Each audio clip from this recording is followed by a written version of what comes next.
Neurose de Campo Grande. Eu sou voluntária há algum tempo, né? Também faço parte do International Family Nurse Association, que é a nossa associação internacional de enfermagem de família. Eu começo, assim, a minha história, né, na questão da experiência da mãe, no caso, logo que eu me formei, eu vou falar rapidamente um pouquinho sobre isso, logo que eu me formei, eu me deparei com a criança hospitalizada, e naquela época, né, faz bastante tempo, Maria vai lembrar bem disso, porque é da minha época, assim, nós não tínhamos o estatuto da criança e a família não ficava presente durante a hospitalização da criança.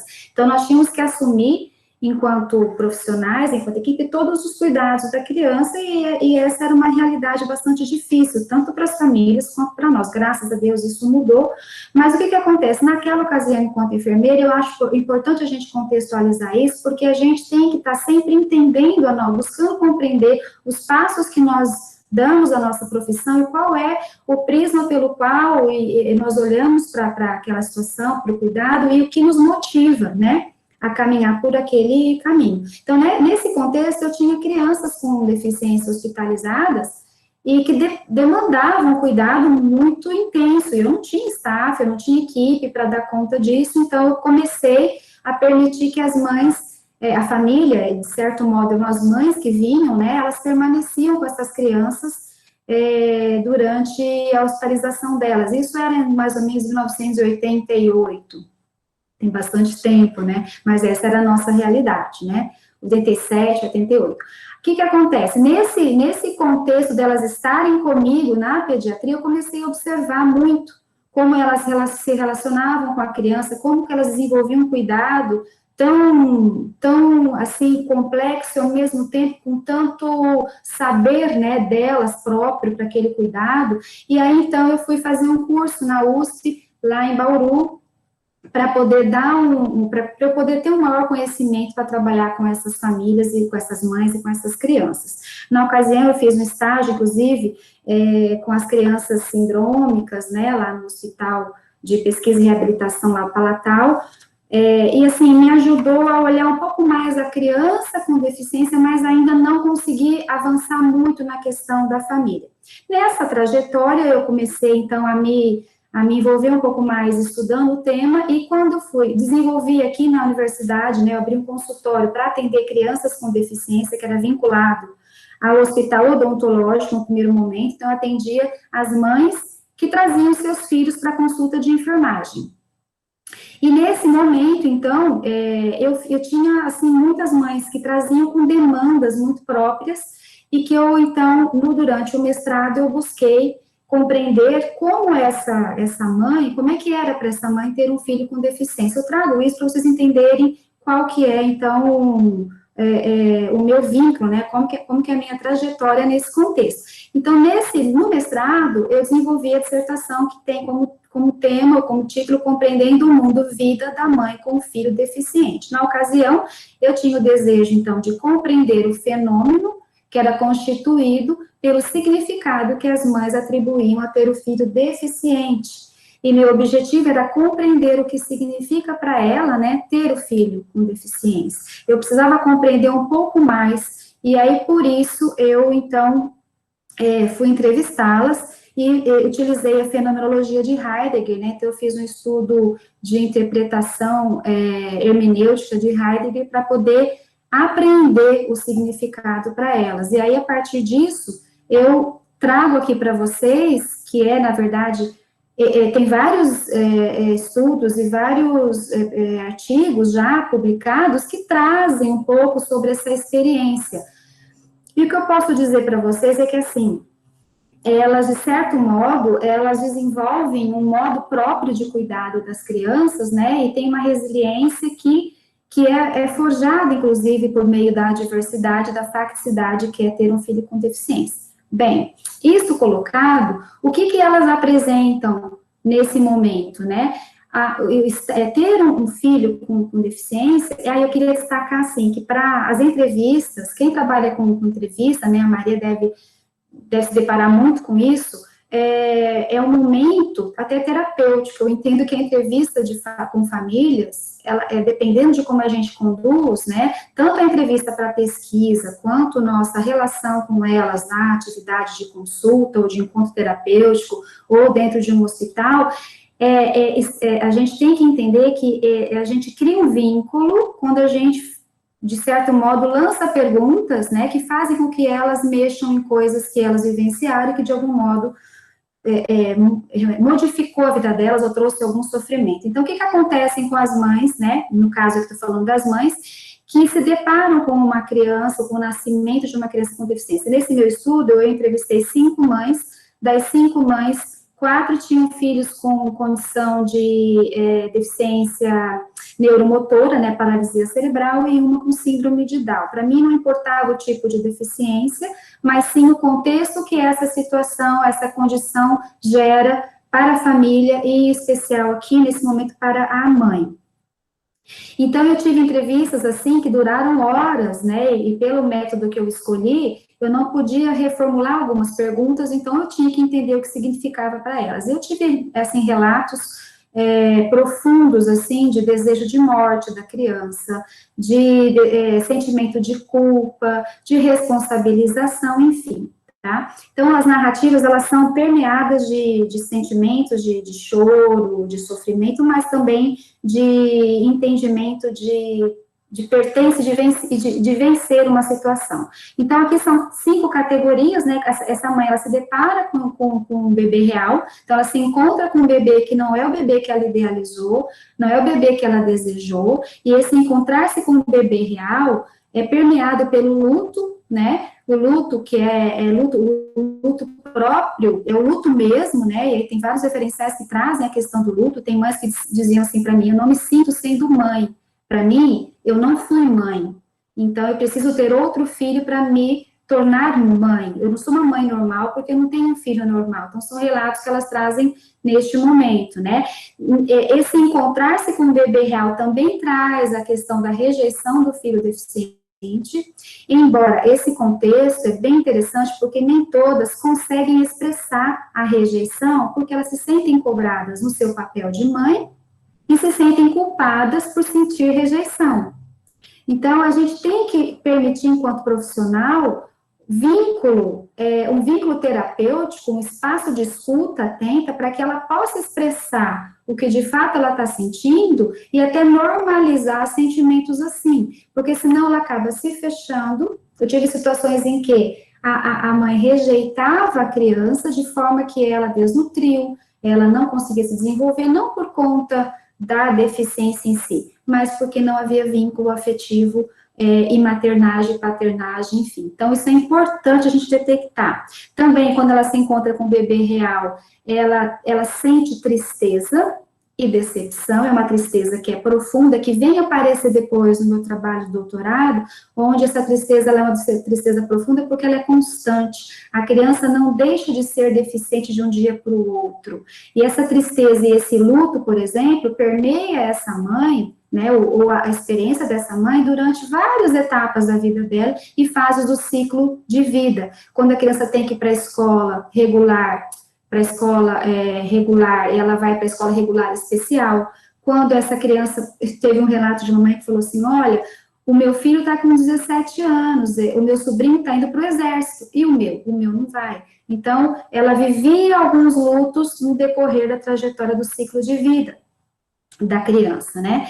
Uma outra categoria é que, então, ela se encontrou com o bebê real, daí ela tem um impacto com a deficiência em si. Aí ela se dá conta que ela tem que aprender como lidar com uma situação que ela não conhece, é desconhecido para ela a deficiência. Ela tem que estudar sobre aquilo, ela precisa compreender o que está acontecendo, muitas vezes ela quer saber a causa, né? Ela tem medo de perguntar. Então, esse impacto, ele vem com o processo, na verdade, de grande sofrimento, porque a família se depara com algo que ela não esperava, né? Ela nega, tem algumas famílias, algumas mães, no caso aqui, que negam a deficiência, que buscam em vários profissionais escutar algo que seja diferente, e muitas vezes não levando, tinha mães que não atendiam às necessidades da criança, porque a crença dela era restritiva, então ela negava a existência da deficiência, isso acontece muitas vezes com as famílias que eu atendo.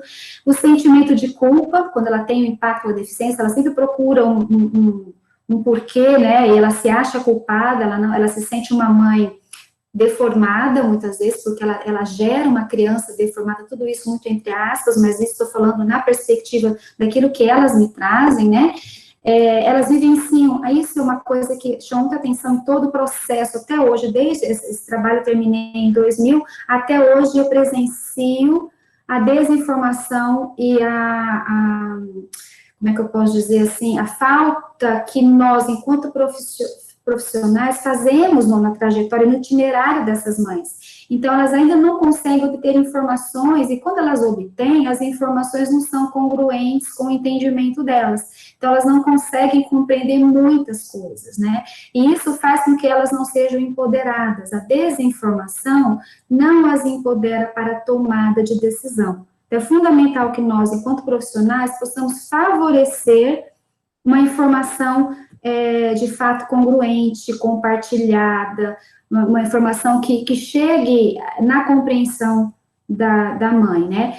E o outro aspecto é que ela busca compreender, então, a razão da deficiência, e essa busca, muitas vezes, elas buscam, inclusive, na espiritualidade, enfim, tá?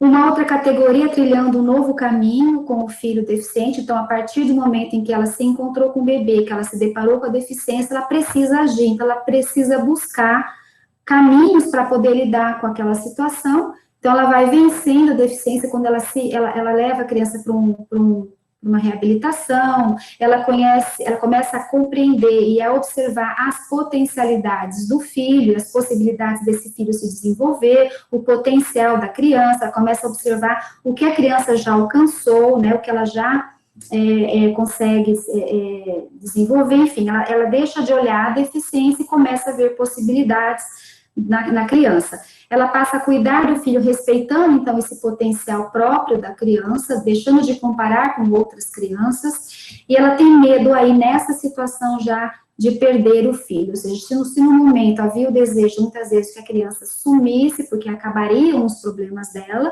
né, nesse outro momento, ela passa a ter um vínculo, no qual é um vínculo, inclusive, altruísta, né, no qual ela teme pela perda do filho. E até uma situação interessante, que elas desenvolvem um cuidado tão próprio, que para elas qualquer outra pessoa não sabe cuidar da criança, né, e eu tenho muitas vezes, um contexto bem desafiador quando eu trabalho com famílias, no qual a mãe desenvolveu um cuidado próprio, até porque a família se reorganiza para dar conta daquela demanda, né, e daí, vamos supor, na hora que eu falo assim, bom, vamos então dividir tarefas, né, mas o pai não sabe dar banho. Então, assim, é ela só que sabe dar banho. Então, é interessante isso, que a gente tem que começar a trabalhar essas questões com essas mães também no contexto do atendimento, né? Até porque se um dia elas não estiverem lá, quem vai cuidar, né? Eu tenho trabalhado muito isso com mães que não conseguem compartilhar cuidado, tá? Depois a gente pode estar conversando sobre isso. Vivenciando o altruísmo materno no cuidado do filho, então ela vive a ambivalência de sentimentos, né, o altruísmo, ela passa a construir uma maternidade que não é a que ela desejava, mas ela começa a desenvolver mais apego, e ela passa então a cuidar e a se dedicar a esse filho. E uma última categoria é a modificação do cotidiano da família, que é ocasionada pela deficiência do filho. Tá? Nessa categoria, a gente passa a observar que a família se reorganiza para conviver com a criança, para interagir com os profissionais, né? Aqui a mãe percebe a importância da presença do pai. Nessa ocasião, quando eu entrevistei, das 5 famílias, apenas 2 conseguiram se manter com o companheiro, com o pai da criança. A separação foi ocasionada pela deficiência, e eu vejo aqui, depois a gente pode até abrir para discussão, a importância de um trabalho terapêutico com essas famílias, que não é a questão do terapeuta especializado, é o enfermeiro de família, é o enfermeiro que vai atender a criança e a família numa consulta de enfermagem pediátrica, de puericultura, né, porque é nesse momento que a gente precisa compreender que há um impacto muito grande na relação do casal, e esse impacto ele pode ser revertido se a gente possibilitar não estou falando aqui de terapia de casal, estou colocando um espaço em que os pais possam falar sobre os seus sentimentos, sobre as suas frustrações, sobre as suas perspectivas, tá? Então, esse espaço precisa ser criado, tá? E aí, então, a família delimita, né, aqui no caso, a mãe delimita o espaço na família para essa criança, e o sentimento, então, ou seja, elas percebem toda uma modificação no sistema familiar. Posto isso, eu pergunto, abro se tem alguma pergunta para essa questão, para essas questões. Se vocês querem perguntar alguma coisa, a gente pode continuar e depois a gente abre.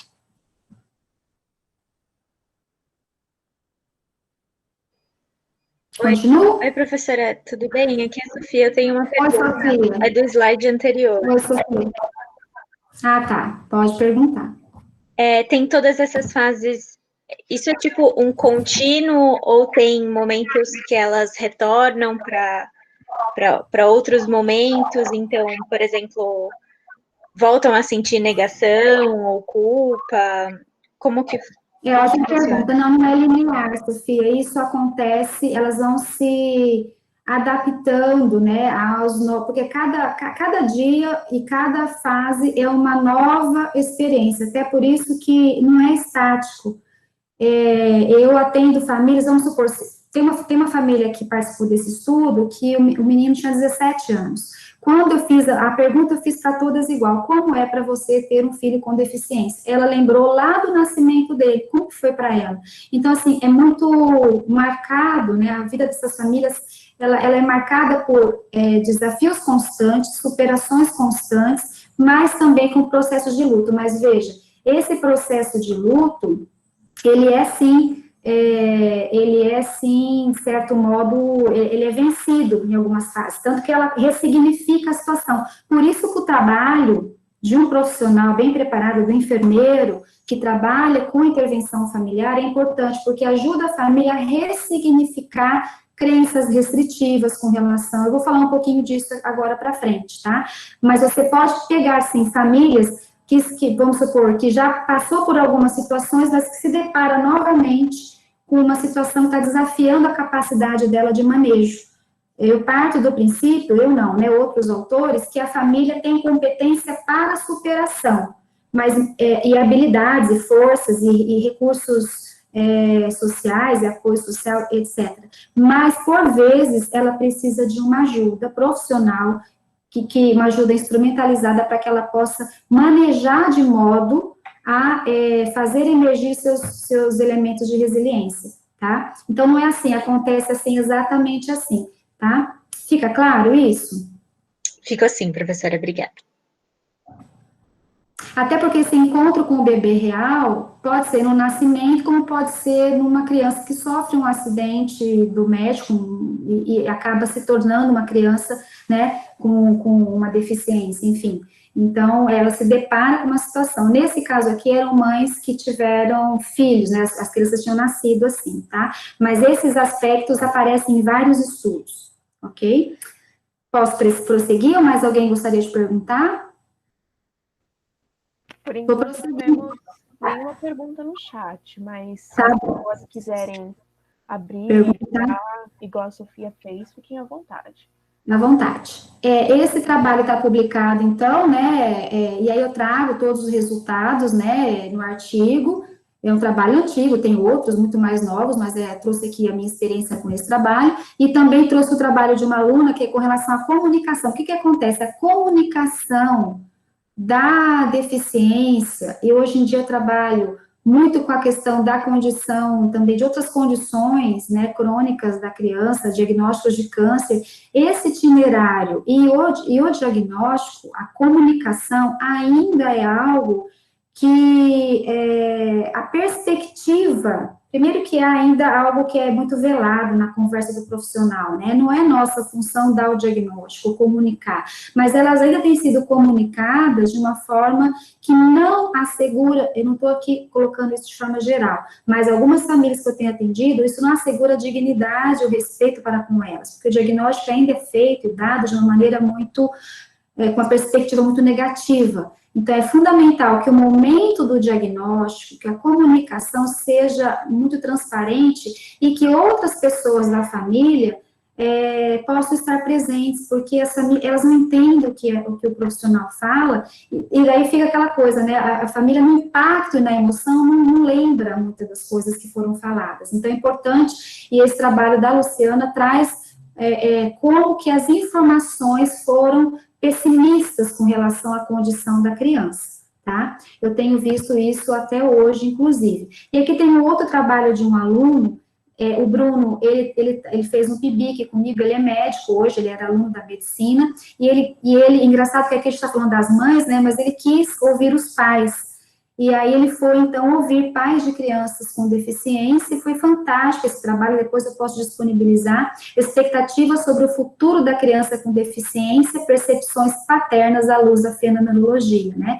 Então, como que esses pais se percebiam, como que eles percebiam o futuro do filho com deficiência? Muito interessante esse trabalho, porque a gente começa a perceber aí também a questão da reorganização e da ressignificação da experiência da paternagem, do vínculo do pai com as crianças, da expectativa deles, inclusive das crenças que eles têm com relação à paternidade, tá bem interessante. Então, tudo isso me fez ver como que a família, isso não sou só eu, né, as pessoas que têm trabalhado com família, o quanto que isso impacta, né, na relação familiar e no sistema familiar. Então, a repercussão do diagnóstico, a convivência em família é modificada, ela se depara com vários desafios e ela tem as forças ameaçadas, né, as forças para prosseguir.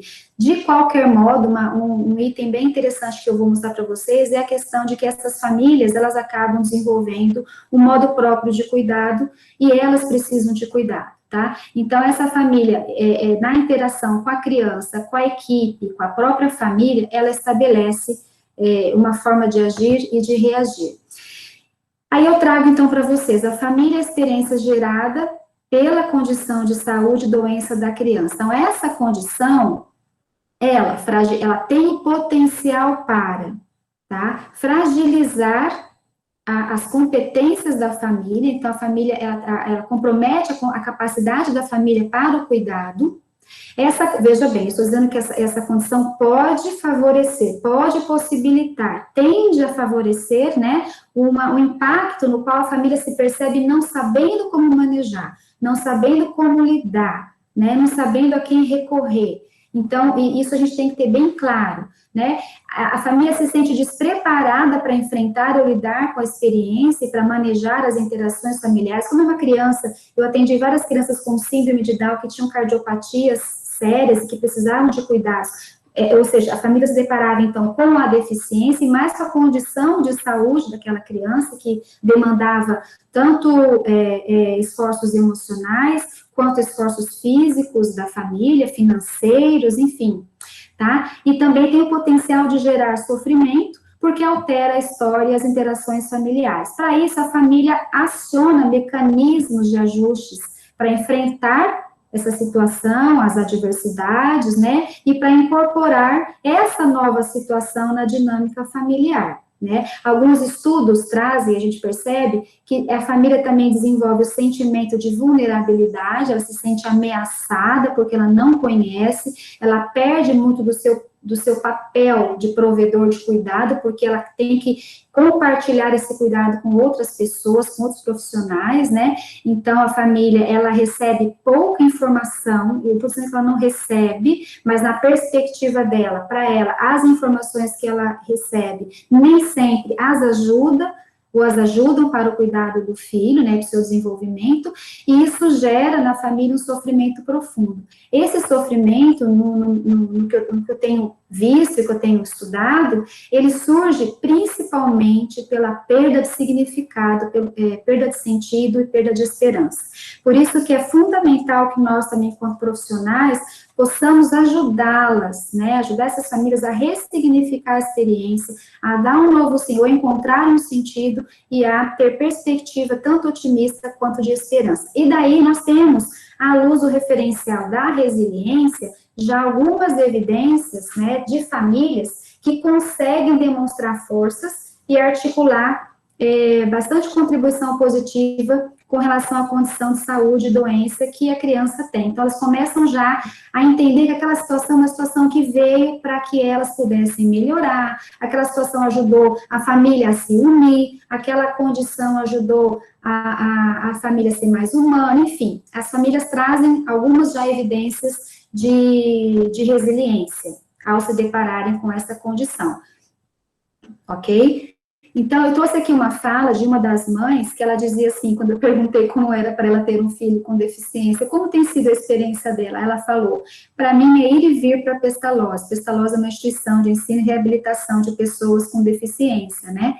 Essa é minha vida, minha história. Ir e vir de casa para Pestalozzi, daqui para casa, de vir para cá e deixar todos os meus afazeres em casa, porque eu vivia e via minha vida totalmente na Pestalozzi. Ir e vir todo dia, minha vida não tinha mais sentido, não tinha sentido mais. Então, a vida dessa mãe, ela, no caso dessa mulher, ela tinha 4 filhos, 3 com deficiência. Os 3 iam para a instituição, é uma história bem interessante que depois eu posso comentar com vocês, porque, aliás, todas essas falas e fotos que eu estou mostrando para vocês, têm autorização das famílias. Elas gostam de falar da vida delas, elas precisam de um espaço para falar, narrar é terapêutico para elas, então esse espaço, né, elas poderem compartilhar com um profissional que não as julgue, é fundamental para que elas possam desenvolver resiliência, né? Então, por vezes, essas famílias, elas perdem muito do sentido de vida, tá? E aí, no trabalho que eu desenvolvi, que é uma questão do livro, né, que vocês elencaram para eu estar falando, é a questão das hipóteses de sofrimento, tanto nas narrativas das famílias, quanto nas literaturas que eu levantei, eu classifiquei, na verdade, esses sofrimentos de forma mais didática, né? Então, assim, as famílias têm demandas. Eu não coloco como problemas, porque eu acho que quando a gente coloca problema, parece que não tem muita solução, né? Então, eu gosto de trabalhar com demandas, com desafios, e não com problema.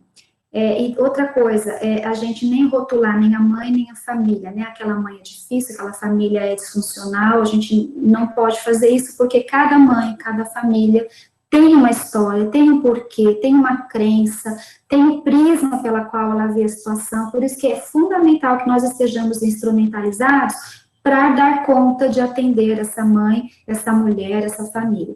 Então, o sofrimento normalmente, né, é causado por demandas emocionais e relacionais da família, na interação com o contexto da deficiência mental do filho, porque ela encontra dificuldades para aceitar a condição de deficiência, ela sente despreparo para lidar com a deficiência, ela tem desconhecimento sobre a deficiência e incertezas de futuro, ela se submete ao desconhecido e ela sente-se ameaçada e impotente. Essas situações, elas geram, então, sofrimento na família. Outras condições têm a ver com a capacidade de funcionamento da família.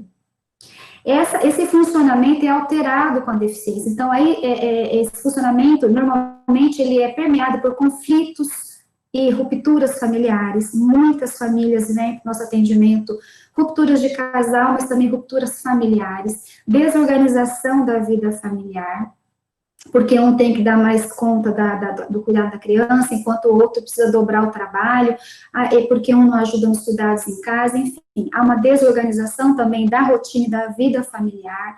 Essa família deixa de frequentar sua rede social, tá?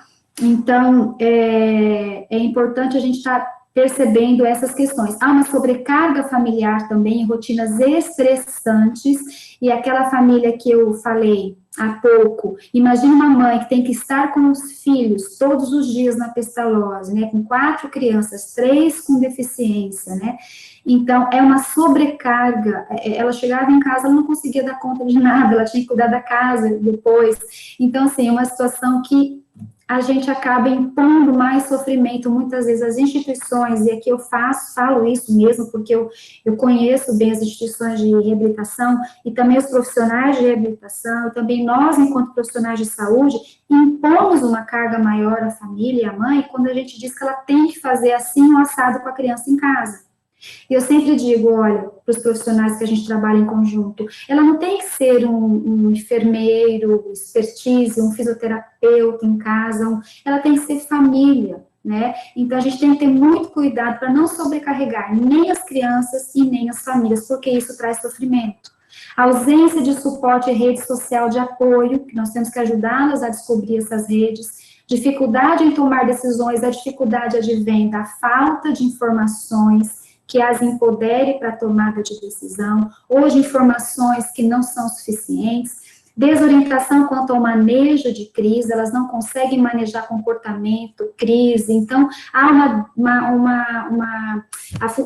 o funcionamento familiar acaba sendo impactado por essa condição. E, por último, não menos importante, as demandas e crises na interação com a equipe.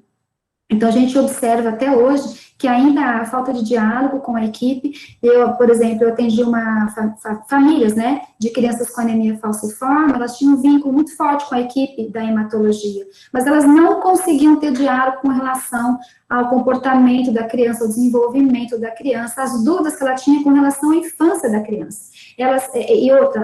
Durante o atendimento lá, era 15 minutos só para ver o resultado de exame, então nós não conseguimos ainda estabelecer com essas famílias, né, um diálogo aberto, em que elas possam conversar sobre as dúvidas, medos delas. Dificuldade de acesso à saúde, acompanhamento profissional, essas famílias, eu tenho visto, as famílias a gente tem feito trabalho na atenção primária, e as famílias têm dificuldade de acesso também à equipe na atenção primária, por sua vez, a equipe também não se sente preparada para trabalhar com essas famílias, então a gente tem aí, é uma via de mão dupla que ainda nós não estamos conseguindo estabelecer esse vínculo, né, e essa demanda com essas famílias, a dificuldade de acesso às estruturas e políticas públicas, embora elas estejam aí, as famílias não conhecem, e é muito difícil ter acesso aos recursos que as políticas públicas podem favorecer, né, e elas se deparam ainda com discriminação e preconceito, isso é constante, e todo esse contexto é gerador de sofrimento na família, tá? Isso eu gostaria de deixar, de repente, aberto, caso alguém queira perguntar alguma coisa, mas isso nos ajuda, essas hipóteses, ela vai nos ajudar, na verdade, a gente identifica isso junto com a família, e a partir daí é que nós vamos, então, junto com a família também, identificar as forças que a família tem para a superação e também as vulnerabilidades, né, as redes de apoio. E aí sim as intervenções. Não tem como a gente propor intervenção se nós não identificarmos quais são as demandas que a família tem para o nosso cuidado. Ok? E aí, então, querem fazer alguma pergunta? Senão eu continuo e já vou finalizando para a gente depois bater papo.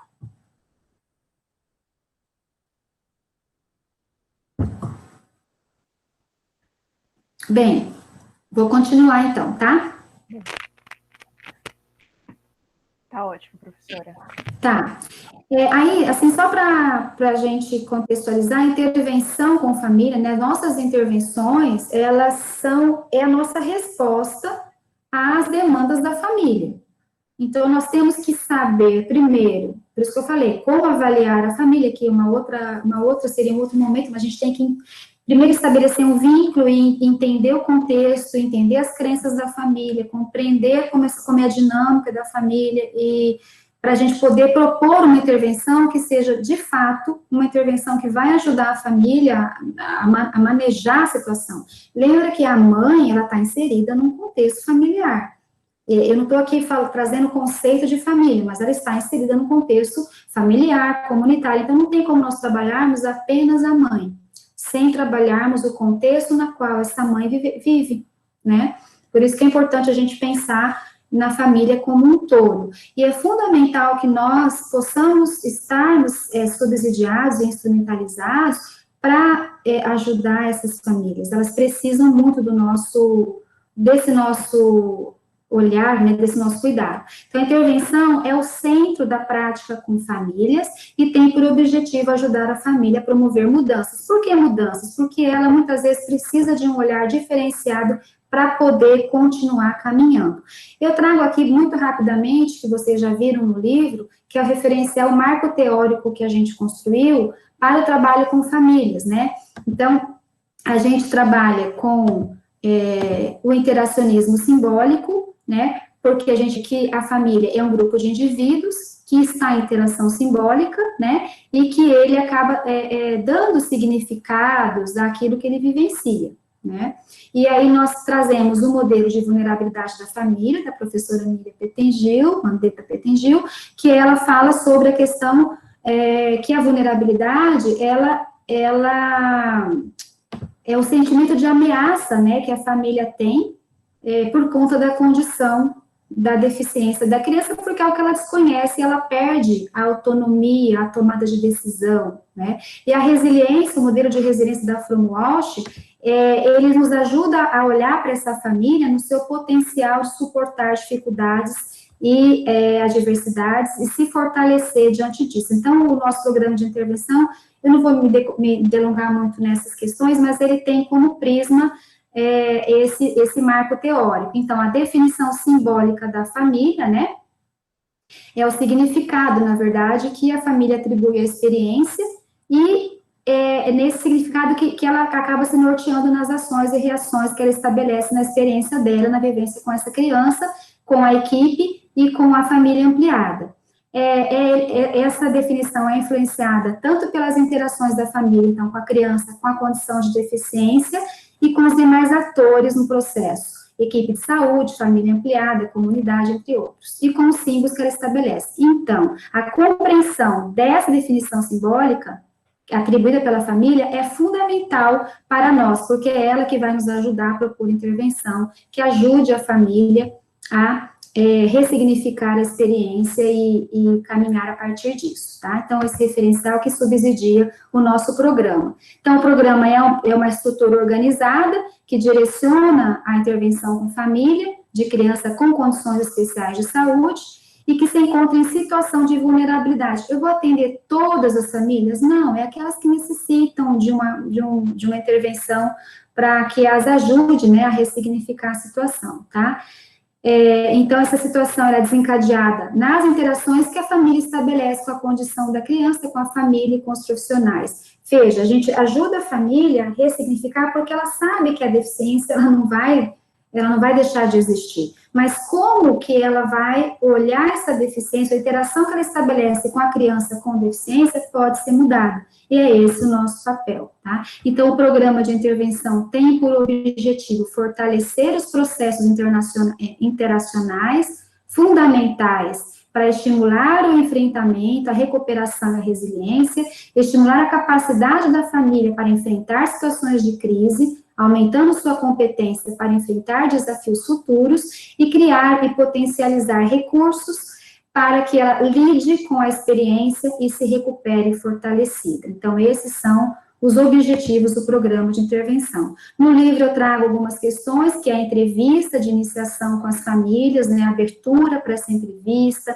esclarecendo qual é o propósito, né, a avaliação da família que é pautada no modelo Calgary de avaliação da professora White, e também na realização do genograma e ecomapa. A partir daí, junto com a família, a gente constrói, então, o genograma e ecomapa e identifica as possíveis hipóteses de sofrimento da família. Esse sofrimento está relacionado às interações que ela estabelece, lembra, né, com a condição da criança, ou com a família, ou com a equipe, ou com demanda de desafios vividos. A família traz para nós, eu atendi famílias com problemas com a própria família ampliada, com filhos, irmãos, a gente atende muito a questão do sofrimento com irmãos de crianças com deficiência, né, enfim, são N situações que a gente acaba se deparando e que demanda de nós esse olhar, né, e a partir das hipóteses, então, a intervenção, que é feita, eu trouxe aqui algumas para vocês comentaram algumas, inclusive, no WhatsApp,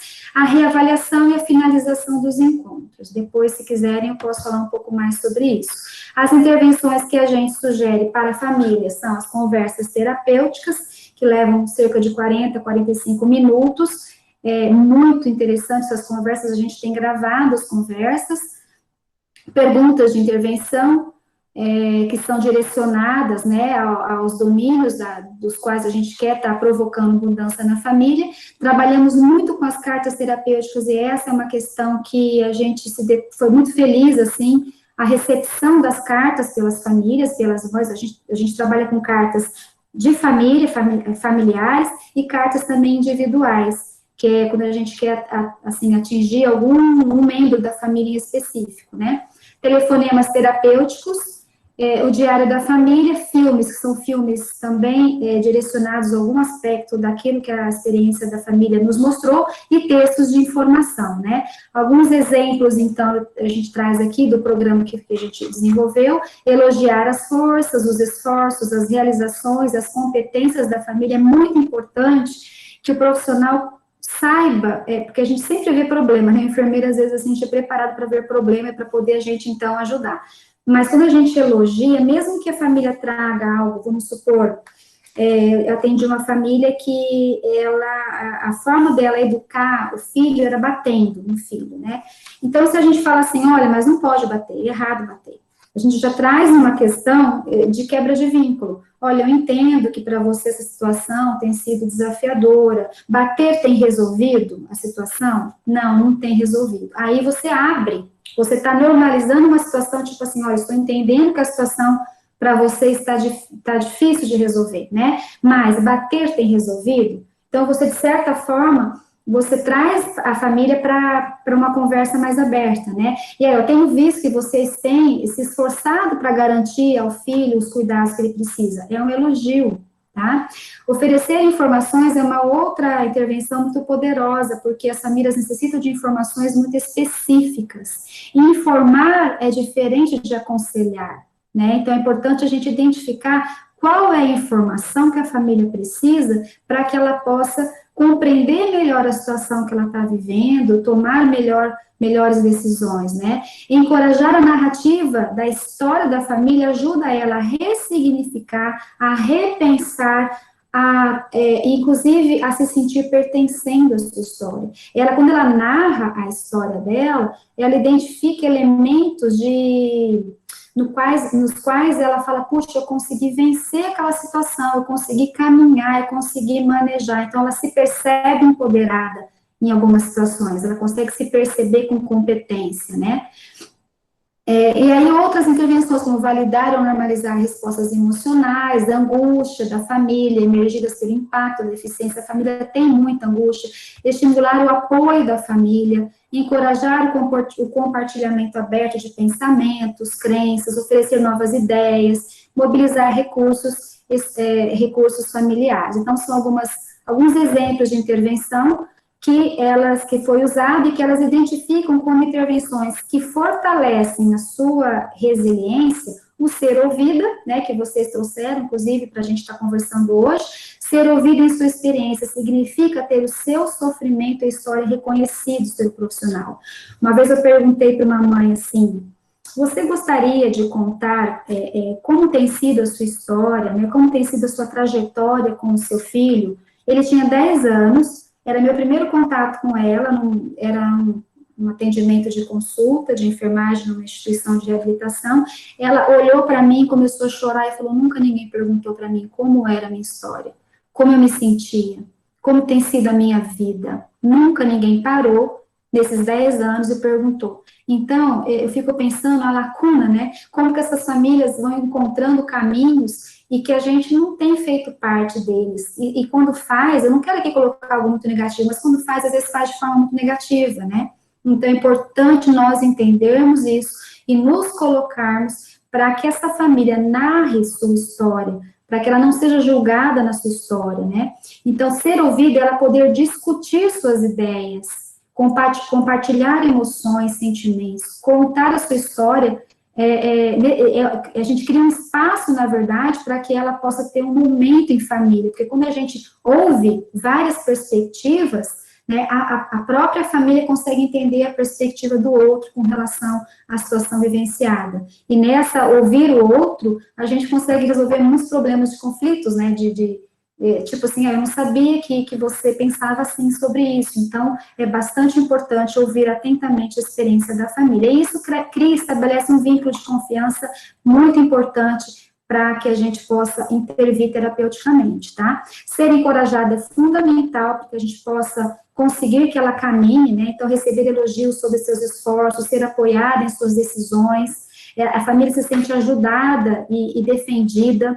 Receber aconselhamentos aparece como algo muito particular, elas conseguem diferenciar que aquele aconselhamento foi algo que era próprio, elas falam assim, nossa, você conseguiu entender a minha família, você consegue entender a nossa demanda, você realmente ouviu o que eu disse. Tem uma narrativa muito interessante que ela fala assim, você ouviu, ela ficou impressionada porque aquilo que ela tinha dito estava registrado, apreendido, ou seja, não foi só uma conversa, né?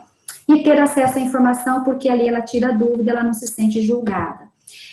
Aqui algumas perguntas que a gente utiliza, né, muito rapidamente aqui, que é direcionada, né, são direcionadas aos domínios, aí a White Lee traz bem algumas, que é, por exemplo, quem na família preocupa-se mais com o despertar da sexualidade do filho com deficiência mental? Aqui substitui por intelectual, tá? Porque hoje já mudou. Qual a informação seria mais apropriada no sentido de lidar com isso? Veja, eu estou possibilitando, né, a família me falar quem mais se preocupa, quem mais tem procurado, qual informação você considera que vai te ajudar nesse momento, e a outra, você parece estar incomodado quando há uma discordância, né, ou discordando do que a sua irmã ou seu marido está dizendo. Você gostaria de me dizer o que pensa sobre isso, tá?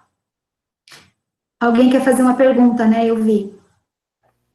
Sim, professora, temos uma questão no chat, a Aida, ela perguntou assim, se no caso dos pais ou mesmo a mãe estarem maltratando a criança com deficiência, e mesmo que já tenhamos conversado com aqueles pais e os maus tratos ainda continuem, qual é a conduta que devemos tomar? Acionar o conselho tutelar seria uma opção ou não cabe a gente realizar essa ação? Não, isso é garantido, isso cabe, a gente, depois até a Maria está aqui, se ela quiser ajudar na resposta, cabe sim, eu acho assim, eu acho não, vou dizer a minha experiência, eu tive famílias que me falaram sobre esse tratamento, né, com a criança, no sentido de bater na criança, e que eu fiz um trabalho foram duas famílias, na verdade, assim, um trabalho direcionado, e elas ressignificaram a situação, manejar o comportamento de forma diferente, e teve uma mudança drástica na família. Então, nesse caso, eu não precisei acionar, né, os demais recursos com relação a isso. Mas, no vínculo profissional e terapêutico, se já há um vínculo com a família, já houve uma conversa e não houve resultado, eu nunca eu penso assim, no meu trabalho com família, olha, eu preciso informar você que eu preciso comunicar ao conselho, enfim, a situação que está acontecendo, ou fazer anonimamente, mas precisa sim. No trabalho que eu faço lá na instituição, a gente tem muitos casos, a gente já fez denúncias, já fiz várias denúncias, anônimas, inclusive, né, ao conselho tutelar, porque a criança vinha com hematomas, porque a criança, nesse caso, não estava trabalhando com a família, eram casos esporádicos. Então, eu acho fundamental, porque a gente tem que garantir a essa criança, primeiro que dignidade, segundo a saúde mental e física dela, né? Então, quando há risco, né, é importante, sim, tá, que seja tomadas as devidas providências com relação a isso, tá? Eu falei porque aconteceu mesmo com a gente, que aconteceu com este caso em específico, alguém quer falar? Senão eu só vou explicar esse caso. Desculpa, foi eu que abri aqui o microfone antes da aula. Quer falar, Maria, alguma coisa, se quiser falar, pode falar, depois eu explico aqui o caso que eu ia falar. Eu ia reforçar mesmo, como você me chamou, se quisesse falar. Eu acho de extrema delicadeza, assim, Isso, eu acho que sim, essa é sempre uma questão que preocupa, né? É uma pergunta excelente, porque, na verdade, ela está presente em muitas situações e acho que tem essa questão toda de uma frustração que acontece na família, né? A dificuldade de não saber lidar com os comportamentos da criança é que, em geral, leva para essa violência, né? E as pessoas entendem como até uma ação educativa, às vezes, né? Exato, isso que você falou é importante. Nesse caso, era uma crença da família, ela acreditava que tudo resolveria. Na verdade, é uma família que tem, era um rapaz que começou a se despertar para a sexualidade dele, e ele, então, tinha atitudes que preocupava a mãe com relação a ele estar no ponto de ônibus e ser abordado, né, por mexer com alguma pessoa e ser abordado e apanhar, enfim. Então, para ele não ter esse comportamento, ela batia nele, ela não sabia conversar, porque ela, inclusive, achava que ele não entendia. Então, foi um trabalho bem intenso, e a gente, às vezes, não consegue trabalhar sozinho, é importante vários outros profissionais ajudarem, mas eu primeiro paro do princípio que a gente tem que tentar ajudar a família, porque ela, de fato, não quer bater. Tem um outro caso que eu trouxe aqui, que a família batia no menininho, no irmãozinho, porque ele não obedecia, porque ela queria que o irmãozinho, que o filho, no caso mais novo, né, realizasse os cuidados do irmão mais velho com síndrome de Down, e ele era rebelde, ele não queria fazer, porque ele era uma criança ainda, enfim. Então, assim, trabalhar terapeuticamente é trazer essa família para o nosso vínculo e falar, olha, tenho observado isso, então a família traz. Quando a família traz para a gente, é porque ela quer resolver. Ela não ia falar que ela bate se ela não sentisse confiança, a primeira coisa. Então, se ela falou que ela, né, que nem no caso aqui dessa família, eu perguntei, mas bater tem resolvido? Não, não tem resolvido. Então, que tal nós pensarmos em outra estratégia, né, para manejar essa situação? Vamos pensar nessa outra estratégia. Primeiro, ela pensava, a crença dela era que o menino, por ser deficiente, não se desenvolvia sexualmente. Segundo, ela nunca teve nenhuma orientação sexual, porque ela cresceu num convento, num espaço em que ela não podia discutir sexualidade, e ela tinha vergonha da sexualidade, enfim. Então, para ela bater, resolvia. Então, feito um trabalho e não obtendo um resultado, e não é um trabalho que se faz uma vez só e você acha que vai ter resultado, não é, leva um tempo. Não teve resultado, se há um vínculo com a família, eu sou assim, eu penso que eu avisaria a família, olha, eu vi que nós não conseguimos avançar, eu preciso comunicar outra equipe para que essa equipe possa ajudar, porque na verdade também o conselho também vem para ajudar, não é só um órgão de fiscalização e punição, ele vem para ajudar também, tá? Eu penso assim, mas posso ser discordada se alguém pensar diferente, ok? Tenho observado que quando a gente está próximo e caminhando com a família, ela consegue manejar, ela consegue mudar. Agora, já aconteceu de eu atender uma menina com deficiência intelectual, que ela engravidou por 2 vezes, e nós não conseguimos, aí no caso era um outro tipo de violência, né, e nós tivemos que as crianças acabaram indo para a adoção, e ela sofreu. Então, assim, nós temos que pensar que nesse contexto da família e da mãe com uma criança com deficiência, há uma pessoa com deficiência, e que a gente não olha muitas vezes. A gente deixa de olhar também para o que essa criança deseja, o que ela pensa, o que ela quer. Eu perguntei para essa mãe, mas o que ele entende? Porque ele queria namorar, então ela batia nele porque ela não queria que ele namorasse. Mas o que ele entende por namorar? Você já perguntou, já ouviu? Então, assim, a gente tem que ajudar as famílias também a empoderar um pouco mais, a ouvir mais os seus filhos, né? Aqueles que têm condição de estabelecer um diálogo, porque as mães conhecem cada piscada dos filhos, né? Então, eu sou mãe, eu sei como é que é. Então, é importante que a gente também estabeleça um espaço para esses filhos. Eu abri espaço para irmãos, foi muito interessante, depois eu mostro aqui para vocês, rapidinho, o quão foi importante abrir espaço para irmão. Aqui é um caso justamente que eu trago bem rapidinho, que fala sobre esses irmãos, esse irmão, no caso, nada, qualquer coisa à tua disposição, Aida.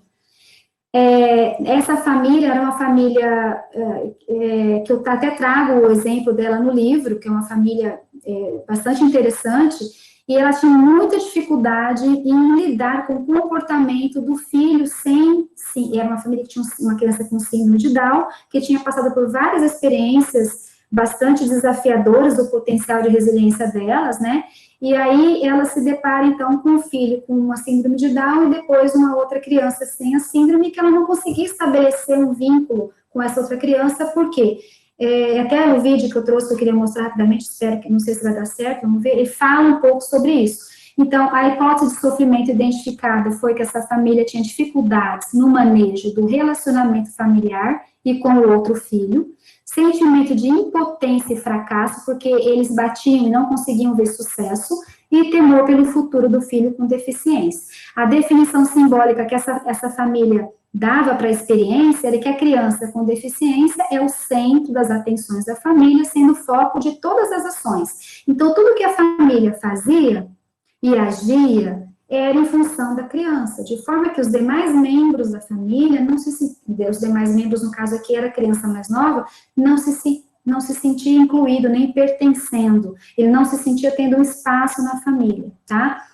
Então, eu tinha que trabalhar a definição simbólica da família, os desafios e demandas dessa família, aprender a manejar os relacionamentos intrafamiliares, as crenças que eram restritivas com relação a como manejar o comportamento do filho, acúmulos de tensões e responsabilizações, e ter orientações e informações sobre a deficiência do filho. Então, esses eram os desafios e demandas que identificamos com a família. As forças da família.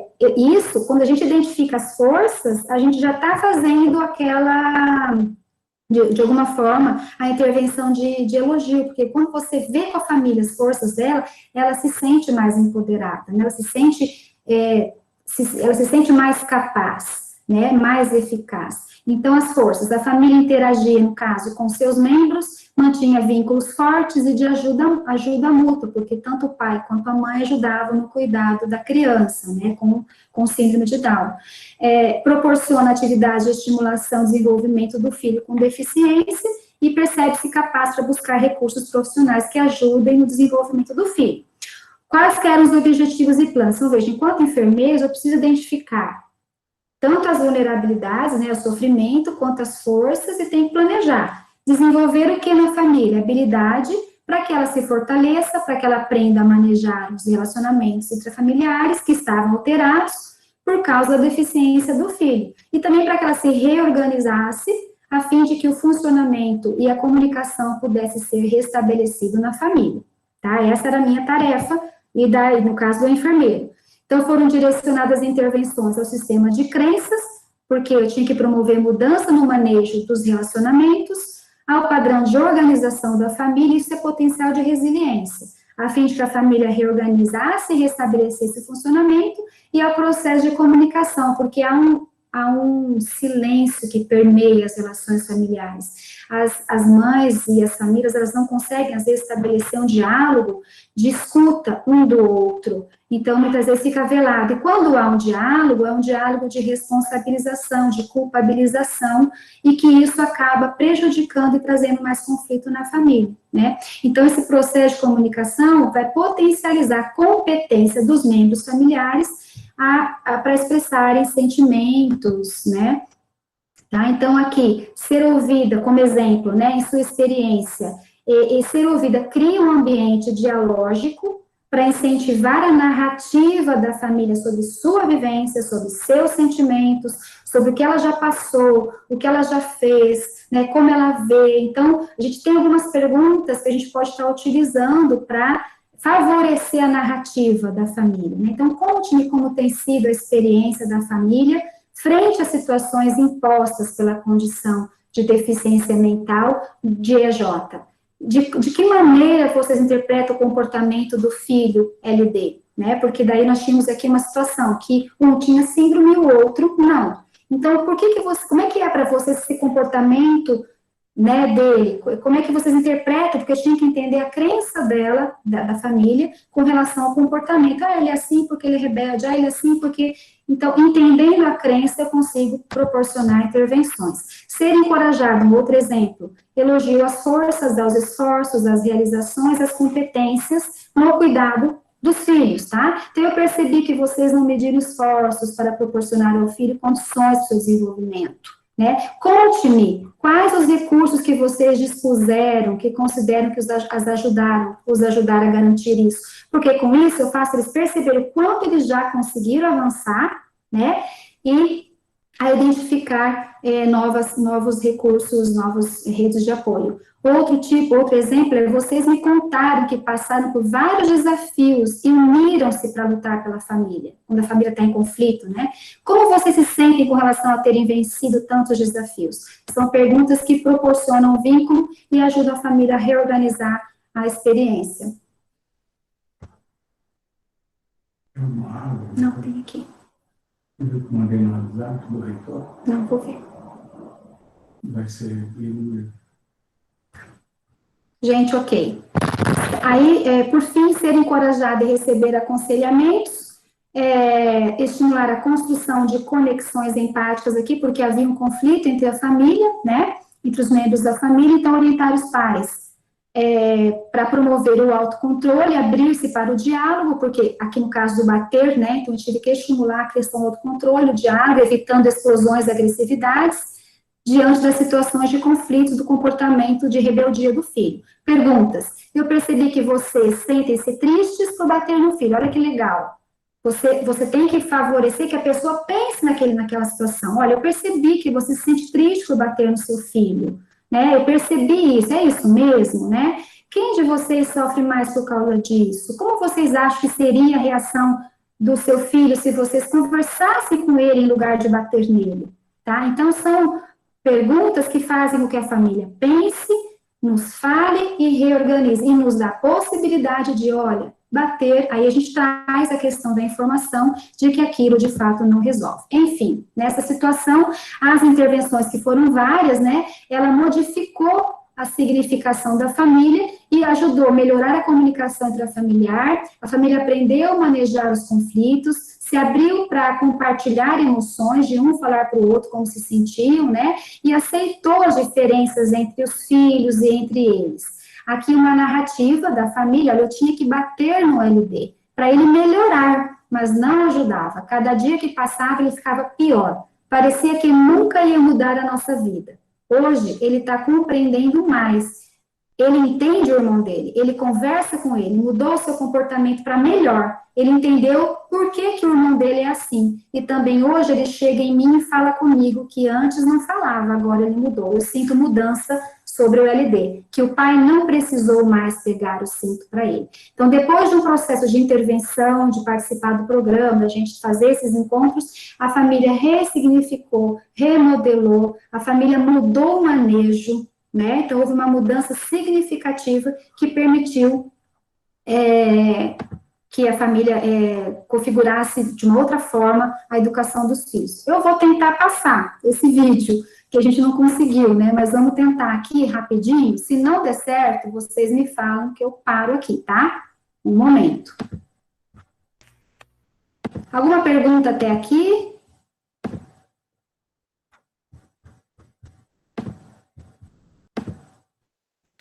No chat, por enquanto, nada, professora. Tá.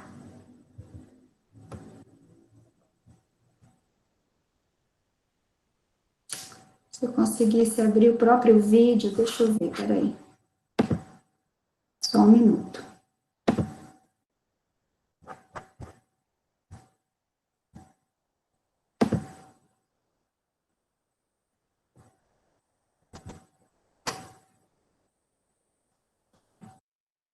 Peraí. Sim. Vamos ver se dá certo, tá?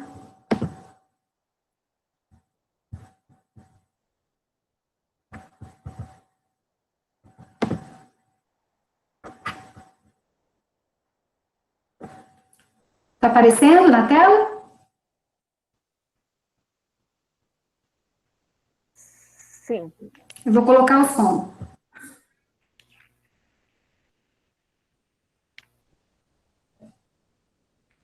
Tá sem som ainda, professora, que nem no teste anterior. Tá com som? Não. Tá, mas tem a legenda, pode ser? Pode ser. Então tá, então eu vou começar de novo, tem a legenda, ok? Tá bom.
É interessante que não deu para ouvir, mas deu para ler, né, a ressignificação que a família faz daquela experiência e também o sentimento de pertença, né, que a gente observa na família, ou seja, essa família acaba se sentindo pertencendo à sua própria história. E isso é algo que fica muito claro, assim, fica muito evidenciado nessas famílias, né. Então, eu creio que basicamente isso que eu tinha para assim, apresentar aqui para vocês. Eu vou ver se eu só finalizo aqui, para a gente poder conversar, e eu quero ouvir um pouco vocês. Tá aparecendo aí, então? Então, essas são as famílias, e uma coisa interessante é que, uma vez participando do programa, essas famílias, depois de 6 anos de alta do programa, elas se mantinham empoderadas. Aqui está o Lucas, que é esse menino, certo? Sim, eu vou conversar. Ele está aqui, olha, já, aqui ele pequeno, né? Então, a gente reuniu essas famílias, a televisão quis conversar com eles, e eles, então, colocaram ainda como eles se sentiam diante da situação. E uma coisa que é bem interessante, um aspecto que é bem importante, é que o empoderamento da família, a resiliência da família, as mudanças na família, precisam ser percebidas como sendo elas sendo promovidas, e não nós. Nós não somos o protagonista, né? Nós temos que ser pessoas que as ajudam a encontrar as suas próprias respostas, as suas próprias redes, né? Então, a gente observa que, a partir disso, elas se mantêm resilientes, né? Aqui a nossa clínica em atendimento, né, só para vocês verem, só para ilustrar. Então, aqui a gente tem atendido crianças e famílias de vários contextos, né? Nossa aproximação com grupos de família, quando elas podem trocar experiências. Aqui para demonstrar também um pouco mais o nosso espaço lá, atendimento de avós, né? A gente às vezes eu conduzo com alunos do mestrado o atendimento, né? Aqui uma situação várias situações de encontro terapêutico, ok? E aí, então, finalizando, né? Cuidar de mães, de famílias, enfim, no contexto da deficiência do filho ou da condição crônica de saúde é fundamental para ajudá-la a se fortalecer para o enfrentamento dos desafios desencadeados nas suas interações e para a manutenção do funcionamento de interações familiares saudáveis, né? Então, aqui a fala da Mari. A Mari, eu atendi a Aninha quando ela era pequenininha, bem novinha, acho que 4 meses, e acompanho essa família até hoje. Eu me sinto mais forte de buscar e lidar com essas situações diferentes. Eu estou melhor, mais forte. Então, são novos tempos. E hoje eu me sinto uma mulher corajosa, sim, pelo que eu fiz, e vitoriosa. Eu me sinto uma mulher forte, batalhadeira, e da minha história hoje tenho orgulho da minha história, da história que eu tenho, da família que eu tenho. Então, são relatos, né, de famílias que nos mostram o quanto que a gente pode caminhar no sentido de ir ao encontro do que elas precisam, tá?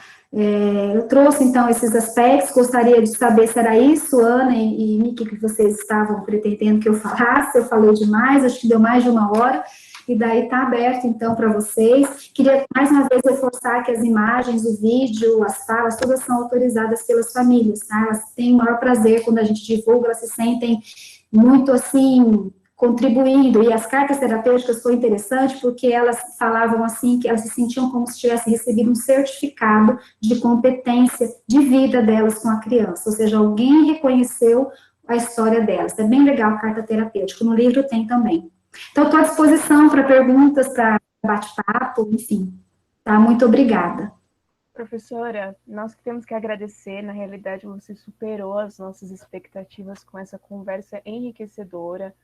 É muito importante a questão da competência, né, do corpo de enfermagem e dos outros profissionais da área da saúde, que não os médicos, porque a gente fica com aquele questionamento, né, se a intervenção e, quer dizer, o momento da notícia e dar o diagnóstico para a família não é uma competência exclusiva, né, quer dizer, não é uma competência do enfermeiro e sim do médico, aonde a gente age, né, nessa questão de trabalhar o diagnóstico. E você trouxe a complexidade, né, e a grandiosidade do trabalho da intervenção, né, que não se resume apenas a trabalhar a questão da notícia. É todo um trabalho contínuo e complexo que se mantém logo depois, né, e por muito tempo ainda com essas famílias, e como essa intervenção é importante, né. Então, aí está o nosso papel, a importância do nosso papel como enfermeiros e como profissionais da saúde, que eu tenho certeza que não somos só nós enfermeiros nessa conversa, temos profissionais aí de fono, TO, físico, todo o quadrilátero da área da saúde aí da USP presentes. Uhum. E a necessidade, e aí é um trabalho de formigas, né, que você traz para a gente, né? Qual que é o nosso primeiro contato com eles? E aí vem toda a importância da gente se instrumentalizar, né, instrumentalizar essas famílias, ressignificando esse diagnóstico da deficiência, que é muito importante, né? E a necessidade da gente tentar passar para essas famílias e minimizar esse impacto, né? Que, creio ou não, é o impacto do filho não realizado, né? Que a gente já trabalhou desde o início da nossa aula, né? Como a gente trabalha esse impacto, ressignificando esse impacto, né? Com essas famílias.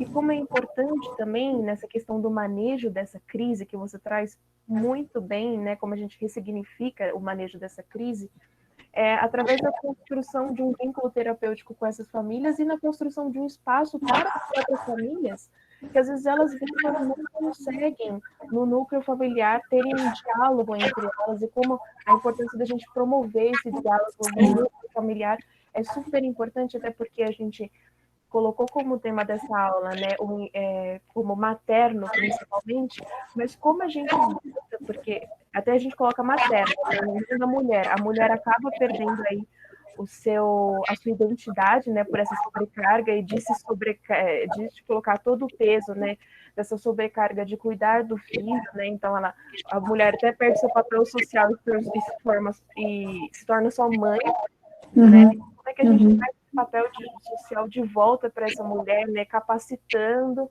aí todos os membros desse núcleo familiar mais próximo, explorando as habilidades que cada um tem, né, para auxiliar no cuidado da assistência dessa criança com deficiência. Então, perfeito a sua abordagem, todas as ideias aqui compartilhadas, a gente agradece muito a essa experiência, inovação de conhecimentos e agregação de conhecimentos que você nos proporcionou nesse momento. Incrível essa linha de raciocínio que a gente criou aí, e como a importância da enfermeira e da enfermagem aí, nessa questão da intervenção com as famílias que recebem esse diagnóstico da deficiência. Então, em nome de todos, eu só tenho que agradecer muito por esse espaço. É um privilégio.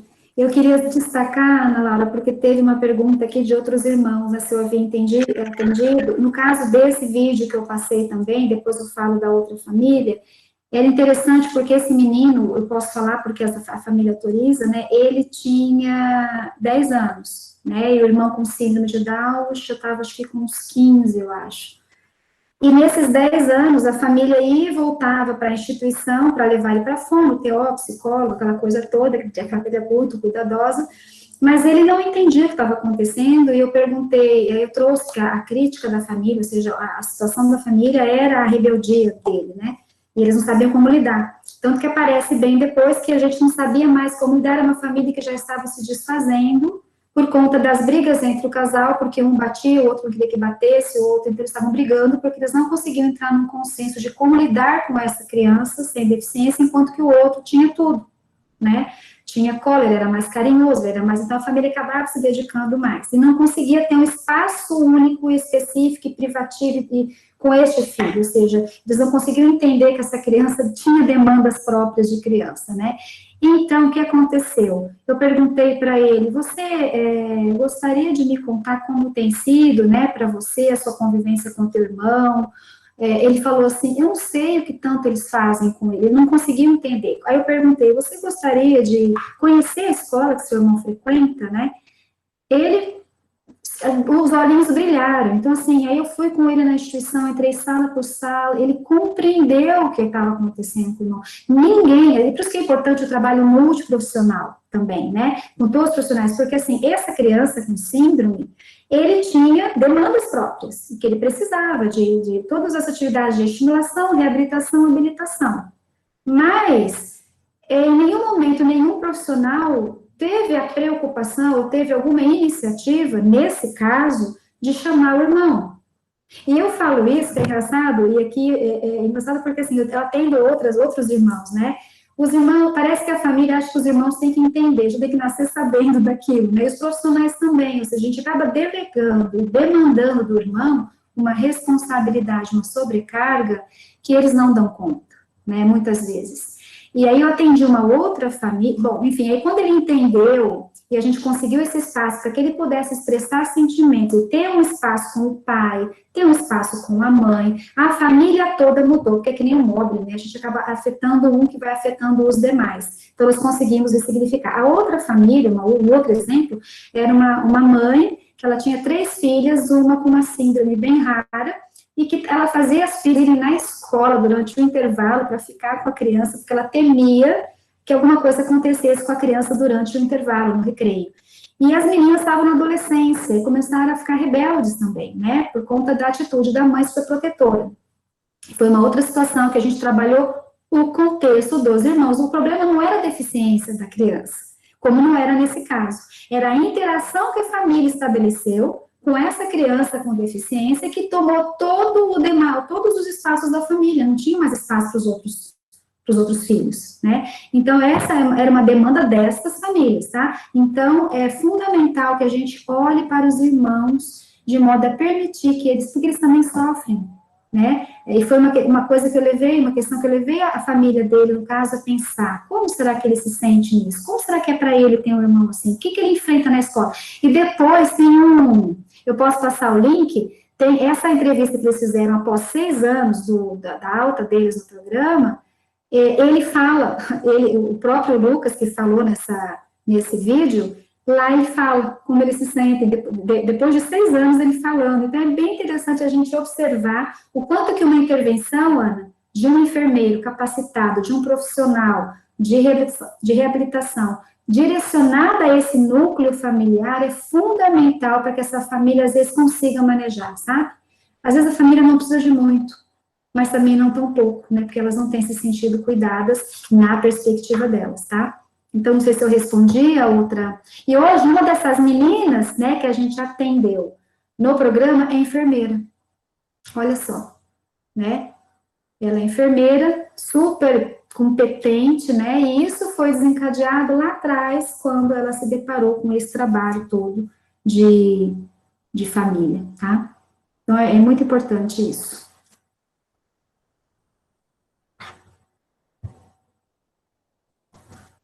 Depois eu posso passar o link.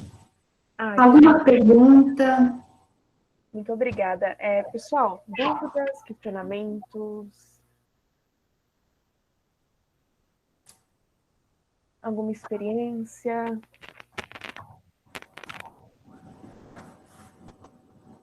Tem mais participando também? Pode, Júlia. Mas tem sim, professora. Tem mães do projeto, sim, participando. Licença, professora. Eu me identifiquei muito com isso que você falou. Eu sou irmã mais nova, menino com síndrome de Down, e justamente eu nasci também por causa dele, porque minha mãe levou ele assim que nasceu pro Dr. Zan, e super famoso geneticista, e ele falou que seria bom ele ter um irmão mais novo para o desenvolvimento dele e tal. E minha mãe falou que foi por isso que ela me teve, né? E quando criança, eu acompanhava muito meu irmão em várias terapias. E eu sempre, quando criança, pensava, minha mãe falava que como meu irmão era especial, ele tinha que fazer, por exemplo, aquela terapia com o cavalo, né? Ele ia na fono e tal, e eu pensava, por que não era especial também para fazer essas coisas como meu irmão, sabe? E quando eu era criança, eu tinha muito esse questionamento, assim, de por que eu não fazia essas coisas que nem meu irmão, assim. Então, eu me identifiquei muito com o relato nesse caso dos irmãos que você falou. Júlia, é muito bacana essa sua experiência, porque, na verdade, é exatamente isso, né? As crianças com deficiência vão para a fono, psicólogo, TO, vai fazer ecoterapia, faz natação, vai consultar aí os profissionais, às vezes sai do consultório, sai da reabilitação com um brinquedo, enfim, e isso traz para o irmão que não tem deficiência uma situação assim, ele é realmente especial, porque ele tem tudo, né, e eu não tenho nada.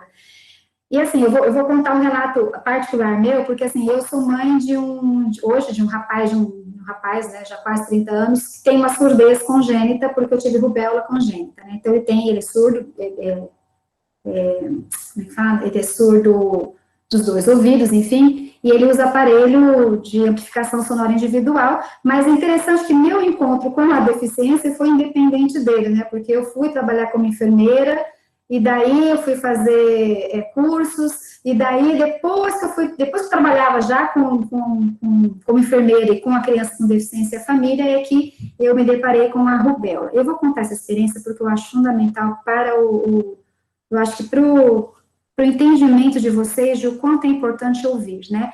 E aí, quando foi uma gravidez planejada, desejada, e daí eu tive os sintomas de rubéola, isso era véspera de ano novo.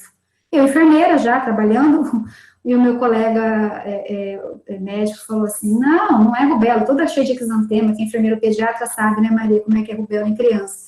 E como é que daí rubéola em adulto é muito mais evidente.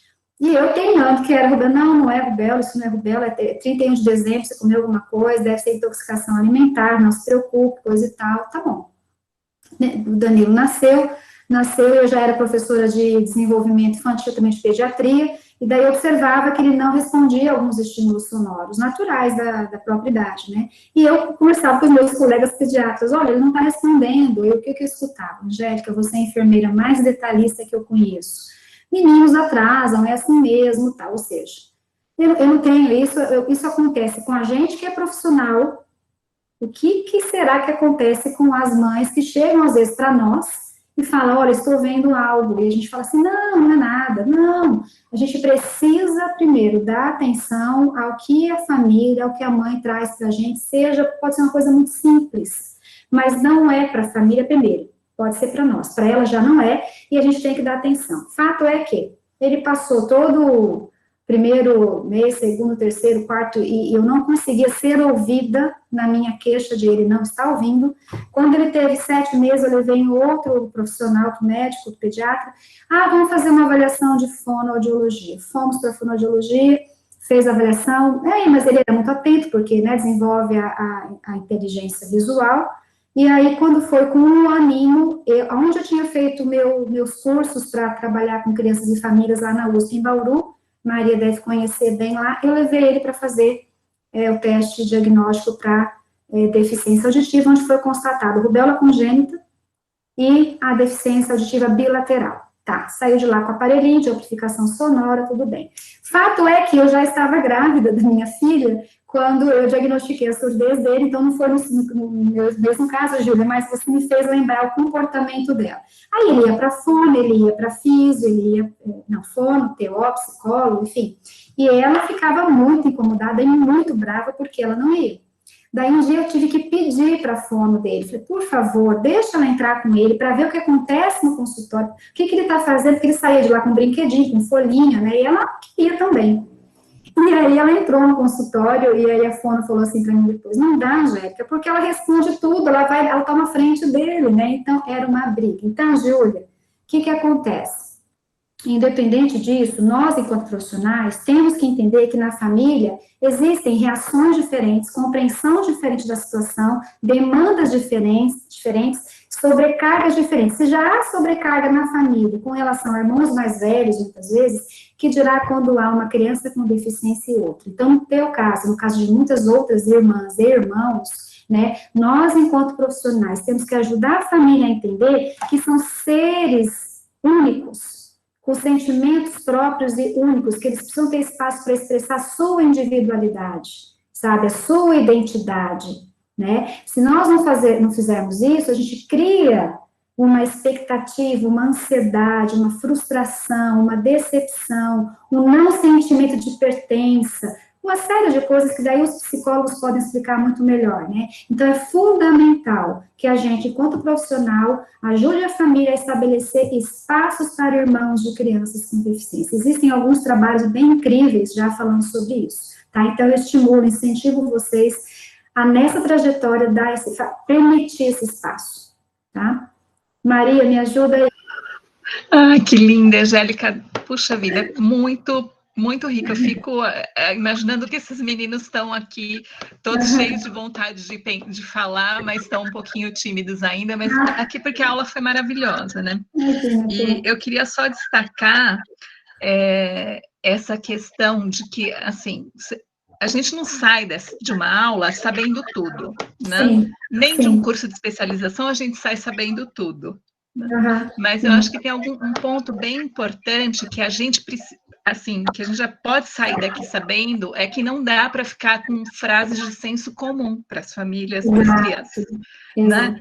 Então, assim, ninguém mais vai daqui falar para um irmão e dizer assim, mas você já é grande, você entende, né? Então, né, a Júlia trouxe uma experiência aí, você falando né, do seu filho e a gente entendendo isso tudo, né? A gente pode já, pelo menos, a gente já saiu do senso comum, né? Acho que isso que é muito ter esse olhar, porque eles sofrem também, os irmãos, né? Porque é tudo, e eu vejo muito isso, não é que eu vejo, a gente observa que a gente, até quando eu estava trabalhando no doutorado, eu falei que a deficiência, ela molda a família, né? Esse contexto acaba moldando a família de uma forma que às vezes fica tão impregnado naquele vínculo, ou mãe e filho. Eu trabalho às vezes com mães assim, elas têm, até uma coisa que você tinha falado lá no início, elas estabelecem um vínculo tão forte com a criança, que eu converso muito com elas isso, né? Se você adoecer, a quem você confia o cuidado do seu filho? Né? A ninguém. E o que acontece? O que te ajudaria a estabelecer, né, alguém de confiança? Porque ela também tem que ter o entendimento, o despreendimento de compartilhar o cuidado. Elas se fecham tanto no cuidado, né, que às vezes elas não compartilham. Por sua vez, também, muitos familiares se acomodam, porque ela, de fato, sabe fazer tudo sozinha, né? Então, essa é uma outra coisa muito séria, que daí, quando essa mãe adoece, por sobrecarga, elas nem se permitem adoecer. Eu atendi uma mãe uma vez na Pestalozzi com dengue, hipertensão, diabética, e estava obesa. E ela não se cuidava porque ela não tinha tempo para ela, porque tudo era criança. Então, a gente tem que ajudar a família a reorganizar esse espaço, a colocar a deficiência no lugar dela, que não é no centro da família. Eu penso assim, e isso tem dado certo, assim, sabe? Isso alivia, sabe que alivia a família, que vai falar, peraí, então eu posso pensar e fazer diferente? Alivia bastante. Ótimo, acho que tem mais uma pergunta e talvez, né, a gente pode ir encerrando, né? Eu estou vendo aqui, não sei se no outro chat tem alguma coisa, não. Temos duas perguntas, né? A Ilana questionou sobre... ela pediu para você comentar novamente sobre essa questão do olhar dos pais, quando os pais de crianças com deficiência, né? Você pode falar mais e disponibilizar o artigo? Posso, tá. Bem legal esse artigo do Bruno. O Bruno hoje ele é infectologista. O Bruno tem um olhar, assim, ele agora trabalhou também com a percepção dos pacientes com HIV. Bem interessante, ele tem trabalhado essa questão interessante do contexto da situação crônica. Mas os pais, eles também buscam não ter expectativas futuras. Olha que interessante, para eles o futuro é amanhã. Então, esse artigo ele traz alguns aspectos bem interessantes com relação a como esses pais passam a ter um relacionamento com esse filho muito mais autêntico até, sabe? Então, é bem interessante, mas também é um processo no qual eles também não são ouvidos pela equipe, nem por nós. E aí, na outra pergunta, fala se a gente convida os pais eles não são obrigados a participar, a gente sempre convida a eles, né, estarem participando. Eu sempre tive até pais que eram, se teve uma família que ela tinha 2 filhos de relacionamentos diferentes, e o companheiro dela não era pai dos meninos, mas era um companheiro que ia em todos os encontros, porque ele se sentia pai das crianças. Então, ele ia a todos os encontros, né, como outros tantos pais. Então, para isso é preciso que haja um convite, né, assim, esse convite também, porque às vezes a família vem, e outra coisa que é interessante, Maria, também, que eu vejo, é que a mãe, às vezes, quer que a gente tome partido dela, né, então, assim, olha, eu tenho feito tudo, ele não faz nada, eu faço certo, ele faz errado. Nós temos a responsabilidade, temos que ter, assim, bastante clareza de que nós não devemos tomar partido, a gente precisa sempre assim, olha, eu estou entendendo que você está sobrecarregada com os cuidados com o João, né, como é que você percebe, aí para o marido, no caso, essa sobrecarga dela, que a gente dá espaço para ele falar, mas ela também não permite que eu ajude, por exemplo, sempre aparece isso, né, então você permite ali um espaço em que eles possam conversar sobre isso, né, sem tomar partido. Olha, ela tá certa, ela tá fazendo certinho, você que não tá. Não, nós não fazemos isso, tá? Nosso papel não é esse. E para isso tem que ter preparo, que a Maria falou. Tem como? Tem como. Nós temos que estar preparados, subsidiar, tem evidência científica, temos que desenvolver cada vez mais estudos de intervenção, para que possamos, de fato, usar intervenções que, de fato, promovam a resiliência, a capacidade, o empoderamento da família, tá? Então, esse é um papel bem importante. E os pais, assim, eles são fantásticos, porque quando eles são ouvidos, eles trazem, assim, contribuições ricas para o trabalho com família. É riquíssimo, tanto os pais quanto os irmãos. Os avós também, eu tenho trabalhado com avós, e é interessante porque os avós, eles super protegem, mais ainda, né? E trabalhar com avô é algo que eu não tenho, assim, muita experiência, mas os casos que eu atendi, eles estão sempre prontos a ajudar, nos casos em que eu atendi, né, mas é bem complexo quando a gente tem conflitos, né, geracionais, aí já... E sempre uma coisa que eu queria destacar, gente, o trabalho terapêutico, com o vínculo do profissional do enfermeiro com a família, não substitui o trabalho do psicólogo, tem que ficar bem claro isso. Quando eu observo uma família que necessita de uma intervenção, de acompanhamento do psicólogo ou do psiquiatra, se for um caso mais grave, eu preciso obrigatoriamente encaminhar essa família, né, para o profissional, tá? Então, o nosso trabalho, enquanto enfermeiros de família, enquanto enfermeiros pediatras, não é diferente, que foi o que a gente colocou, tem respaldo para isso, tá? Tem que ficar claro isso, né, Maria? Senão a gente é confundido aí, não é? E tanto que as próprias famílias sabem disso também. Tá? Importante ponto aí reforçado, professora, por você agora neste momento, que o nosso trabalho tem que ser algo complementar, é um trabalho em conjunto e não é algo que substitui, né? Exato. O trabalho de outros profissionais que atuam, né? Por isso que a importância da equipe multiprofissional ainda. Eu queria contar rapidamente, só um minutinho, um caso que a gente atendeu, que até hoje nós vamos tentar publicar esse relato. Foi um rapaz, um menino de 15, um adolescente de 15 anos, com insuficiência renal, que estava em diálise peritoneal no domicílio, já na fila de transplante. E ele veio para nós, assim, junto com a minha mestranda, né, porque o trabalho dela era para desenvolvimento de uma escala de alta eficácia da família, para o cuidado da criança em casa, e ele, no primeiro atendimento, ele tinha abandonado a escola, porque ele era menor, porque ele não participava das atividades de esporte, porque ele não conseguia interagir, os amigos faziam bullying, muitas vezes, pela situação dele, enfim, N situações, ele abandonou a escola. E ele também não tinha atividade de lazer. Com as intervenções, é interessante, ele voltou para a escola, porque isso não é só com família, né? A gente tem que atender o indivíduo na família e a família com o indivíduo, né? Ou seja, é o indivíduo que tem uma condição crônica com uma família e uma família que tem uma criança com uma condição crônica. Não podemos olhar só por um aspecto, né? Então, a gente tem que trabalhar em conjunto. Enfim, no caso dele, ele voltou para a escola. Aí, assim, nós, durante a intervenção, nós apresentamos para ele que ele gostaria, que se ele fosse para a universidade, ele queria ser biólogo, queria ser cientista. Então, nós apresentamos para ele os laboratórios, as ligas, enfim, fizemos um tour com ele na universidade, ele voltou para a escola. Quando ele voltou para a escola, ele enfrentou os seus próprios desafios, seus próprios temores, ele se empoderou, ele foi o primeiro colocado numa redação que teve sobre, acho que era violência, alguma coisa assim, e o primeiro colocado em matemática, numa prova, essas provas, esses concursos que tem, né? Isso deu a ele uma ressignificação da história dele com a escola, e com a formação, porque é menino culto ele, né?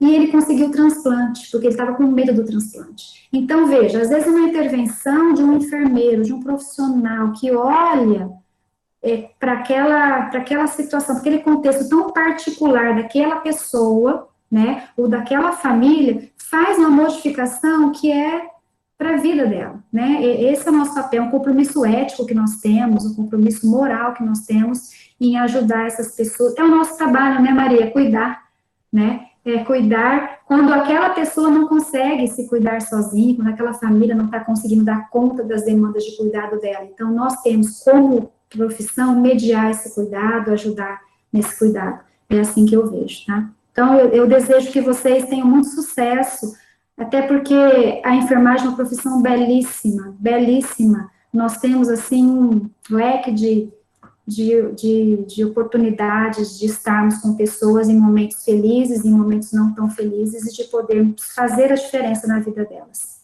tá?